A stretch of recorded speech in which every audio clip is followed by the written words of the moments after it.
Hello, everyone. This is Julie from August Birdsong, and I wanted to do a quick video about a page that I forgot to turn over and show during my video for the Graphics Fairy with my Christmas journal. And so here's where it happened. I didn't realize it when I made the video and submitted it. It was just after it, when I was watching it, I kept waiting to turn this page. And in the video, I did this. I put it over here and then started talking about Charles Dickens. And I completely overlooked flipping it. So here I'm going to tell you what I wanted to tell you about Jules Nice, who was essentially St. Nicholas in the Scandinavian countries. And we already talked about this page, so I'm going to just flip it now. And this is the other page. So to give you just a little bit more, I just mentioned he was called Jules Nice, but he was also known by Sinterklaas. And in 1626, as Dutch immigrants came to America, they brought stories of Sinterklaas. And if you think about it, Sinterklaas does not sound that different from Santa Claus. And so that's what's significant about that name. Now, the other thing in here, we'll get back to here, is, here I use this beautiful card of a Santa, kind of looking over from the moon, see the crescent moon, and he's hanging the stockings on it. And here's a ship. So I thought that was good to represent those Dutch immigrants. And then on the back, I just, again, put a little mantle there with the stockings for that scene. So there he is. And then here is another image, and I think this is from the Scandinavian Christmas set at the Graphics Fairy, the bundle. If not, I'm pretty sure it's on the blog under, just different Christmas-themed cards and tags and such. But here you see, kind of one of the elves, or I don't know if this is actually supposed to be Sinterklaas, but there he's obviously having a good time there. And I had this on the back page. And this was just an image, winter image in a stamp that I included. And this, again, was just some old jelly print that, it was just a random scrap that I added and just to bring that blue out. And more of the doily I mentioned before that I had torn up just to use as trim. So if you like a real vintage worn look, just tearing linens and things can, give you a real quick effect without needing to actually go buy anything fancy in the store. So there's that. But I wanted to talk about real quick something else on this page. Well, two things.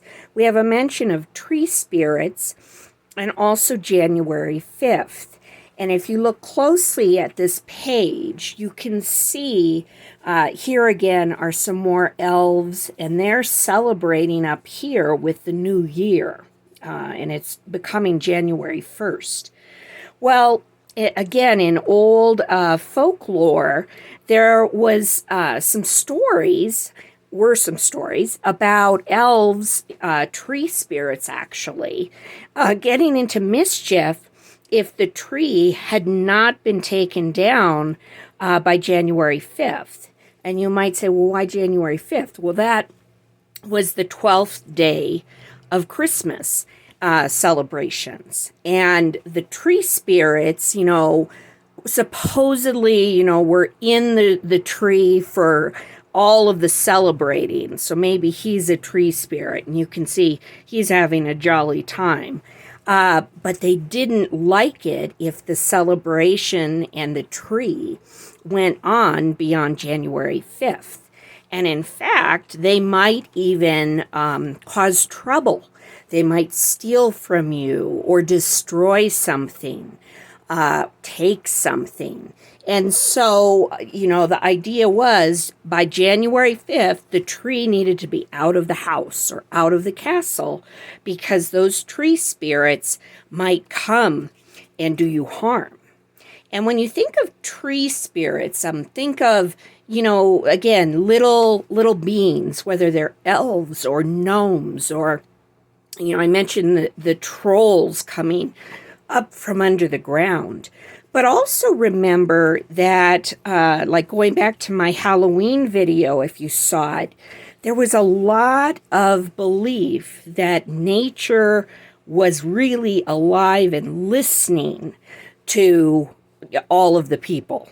And so, the spirits in the trees or in the brook, a personification of all these things. And so that was an explanation sometimes for why something bad might happen, why a crop failed, why the cow got sick and wouldn't produce milk anymore, why the chickens stopped laying eggs. They didn't have the science that we have today to explain their world. And so it was through the stories and myths and folk tales that they made sense of their world and felt some sort of control with it because they knew I need to have the tree down by January 5th. Now, were there really tree spirits that were going to cause harm? No, but maybe there had been a bad storm or, a blizzard, a traveler lost, a cow left out who died. Things had happened that led them to connect the 12 days of Christmas with the time when the partying needed to stop. And winter was here, and it was time for life to, get back to business and get back to the farm and all of that. Because if I back up a few pages, here's just a little bit more about this time. We looked at, kind of the medieval castle and the celebration of those 12 days of Christmas. It was a chance for all free people, for example, in Henry VIII's time, all free men is the way it was pretty much said, were free of work and duty, anything like that, to just celebrate during these 12 days of Christmas. And so it was like a long, ongoing party.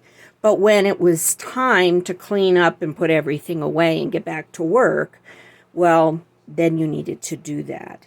And so by the 12th day of Christmas, which is January 5th, people had put the tree away.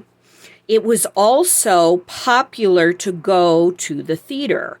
And so I have Shakespeare here. And, for whatever reason, that was associated with Twelfth Night, to go to the theater. And on this page, I've also decorated it with pomegranates because, again, we're in January at this point, and pomegranates represented eternal life and also fertility. And so think of, again, I mentioned it in my video, think of Persephone. She had to stay in the underworld because she ate a pomegranate seed. And that forced her, by doing that act, she had to stay down as the wife of Hades for half the year. And so you think of fall and winter as the time when Persephone is down in the underworld with Hades. The summer, she's up in the world with her mother, Ceres, or Demeter, and all the crops are growing, and the, the birds are singing, and the babies are born and all, because it was spring and summer, and her mother was happy. But when Persephone was down in the underworld because of that pomegranate, Ceres, Demeter, up on Earth, well, she made everything die because she was devastated that her daughter was gone. And so that explained fall and the cold death of winter. And so again, we go back to the ancient stories people told to try to explain their world, to try to make sense of why things died and then were reborn again in the spring. And you can look at so many different cultures, and while they have different characters for these stories and possibly different events happening, it's the same pattern of trying to explain the world and make sense of the seasons. And so that's just a little bit more about the journal. And here again, the winter page there. And I hope you found that, just enriching to my earlier story. And I hope you enjoyed this page as well. So I'll be bringing you more videos, and actually another one that gives you a little bit of a behind-the-scenes look of how I create a visual journal like this. So stay tuned for that. It'll be out very soon. Thank you, and happy holidays. Goodbye.